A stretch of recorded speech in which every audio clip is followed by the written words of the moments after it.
Sa pagsasara ng Maguindanao del Norte Ramadan Village, pinarangalan ang Most Clean and Orderly, Highest Sales Generation, People's Choice at Best Booth. Magkahalong lungkot at saya ang naramdaman ng mga naging bahagi ng Ramadan Village dahil ito na ang huling gabi ng kanilang pagtitinda.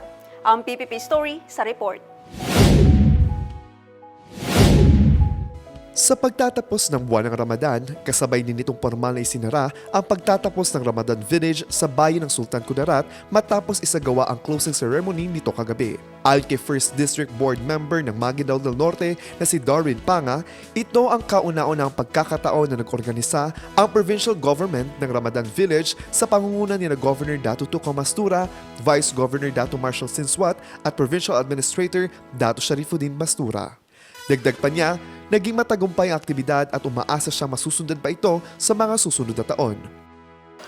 This is the first time na mag-organisa ang provincial government ng Maguindanao del Norte ng Ramadan Village. So alhamdulillah, masaya yung mga participating booths sa aktibidades na ito, and then ngayong araw po ay nagtatapos yung Ramadan Village. So pangkalahatan po, naging successful yung aming aktibidades po. So inshallah, in God's will, by 2027 magkakaroon po tayo muli ng ganitong aktibidades sa Provincial Government Center.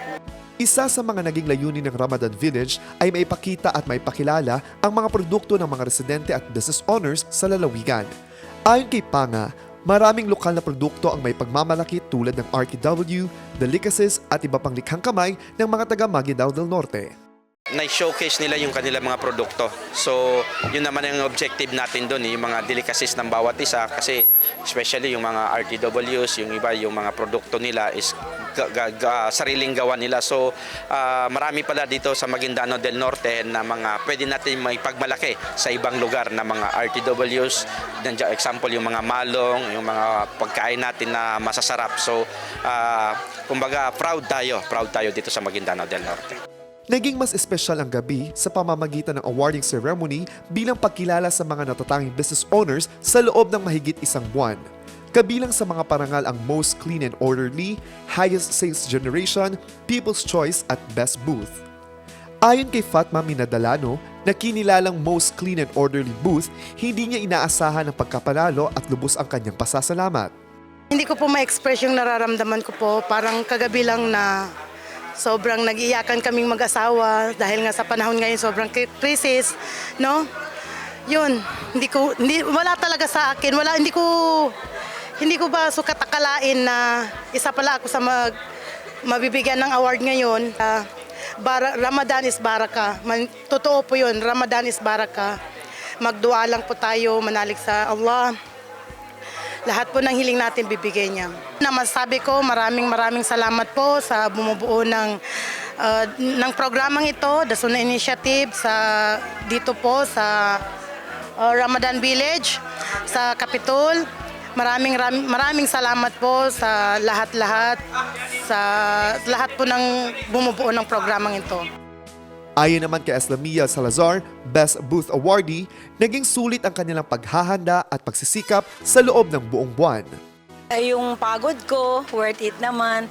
So thankful ako masyado sa governor natin, si Dato Tuco Mastura, and of course sa administrator natin, Dato Sharifuddin Mastura, kasi binigyan kami ng chance, sir. Biro mo, among many kami ang pinili na binigyan kami ng chance, kumita na kami, may award pa kami, nakilala pa yung business namin. So saan ka pa? All free, sir. Wala po kaming binayaran. So very fortunate po sa amin ang mga negosyante. Nagbigay naman ng mensahe si Dorwin Panga sa nalalabing araw ng Ramadan na samantalahin ang mga oras sa pananampalataya at panalangin. Isang gabi or dalawang gabi na lang po ay ang Ramadan po ay magpapaalam na sa atin. So meron pa tayong oras upang ubusin natin yung oras natin para sa pananampalataya. Sa kabuuan ng Ramadan Village ay binubuo ng 17 exhibitors at nakapagtala ng kabuuang kita na umaabot sa 763,814 pesos sa loob ng isinagawang aktibidad. Marcus Uy, iMinds Philippines.